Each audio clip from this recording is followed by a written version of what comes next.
पौराणिक कथा के अनुसार एक नगर में एक साहूकार रहता था। वो महादेव का अनन्य भक्त था। नगर में सभी लोग उसका सम्मान करते थे।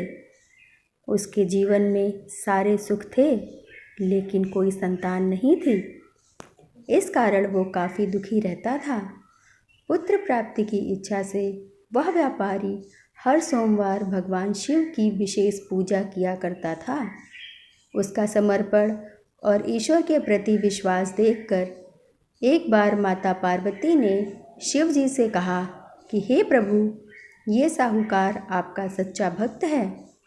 हर सोमवार पूरी श्रद्धा के साथ आपका व्रत रखता है, वह पूजन करता है, तो आप इसकी इच्छा पूरी क्यों नहीं कर देते? तब शिव जी ने कहा कि इसकी किस्मत में कोई संतान नहीं है, इसलिए मैं कुछ नहीं कर सकता। ऐसे में माता पार्वती ने शिव जी से विनती की कि वो किसी भी तरह साहूकार को संतान दे दें। तब शिव जी साहूकार को संतान प्राप्ति का वरदान दे देते हैं। साथ ही उन्होंने कहा, ये पुत्र केवल 12 वर्ष की आयु तक ही जीवित रहेगा। कुछ समय बाद साहूकार के घर एक पुत्र का जन्म हुआ, लेकिन साहूकार पुत्र होने के बाद भी बहुत खुश नहीं हुआ, क्योंकि वो जानता था कि उसका पुत्र सिर्फ 12 साल तक ही जीवित रहेगा। लेकिन उसने इसके बारे में किसी को नहीं बताया। जब बालक की आयु 11 वर्ष की हो गई तो साहूकार की पत्नी ने साहूकार से बालक का विवाह करने के लिए कहा, लेकिन साहूकार ने कहा कि वो अभी उसे पढ़ने के लिए काशी भेजेगा। इसके बाद साहूकार ने बालक को उसके मामा के साथ काशी भेज दिया। जाते समय कहा कि काशी के रास्ते में जिस भी स्थान पर रुकना, वहाँ यज्ञ करते और ब्राह्मणों को भोजन कराते हुए आगे बढ़ना। मामा और भांजे यज्ञ करते और ब्राह्मणों को भोजन कराते हुए जा रहे थे। तभी उन्होंने देखा कि रास्ते में एक राजकुमारी का विवाह हो रहा था। जिस राजकुमार से राजकुमारी का विवाह होना था, वो एक आँख से काना था।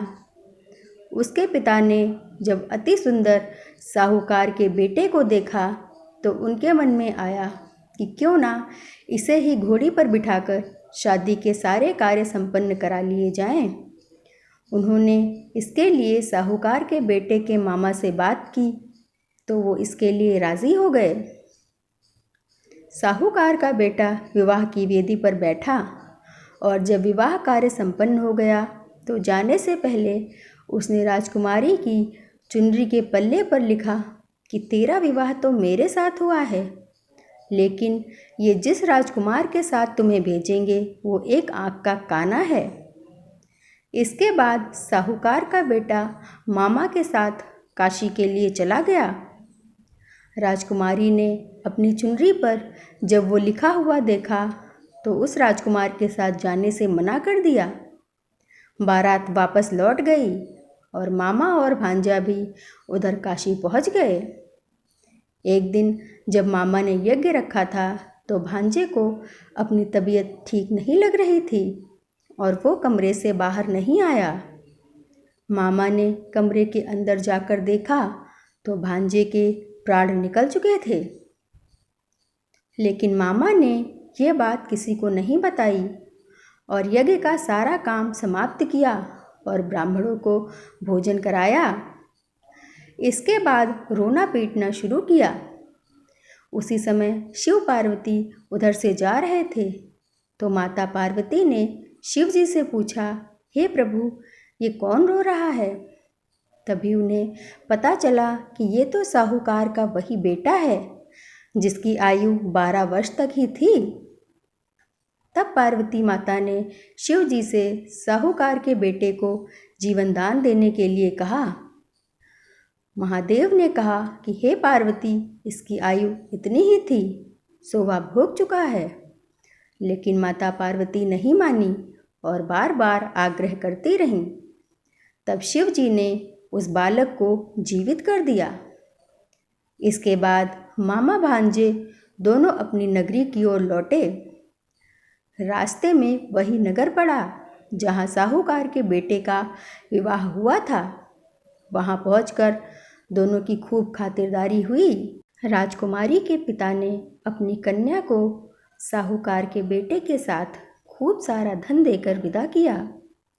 उधर साहूकार और उसकी पत्नी छत पर बैठे थे तो उन्होंने सोचा था कि अगर उनका पुत्र वापस नहीं लौटा तो वो छत से कूदकर प्राण दे देंगे।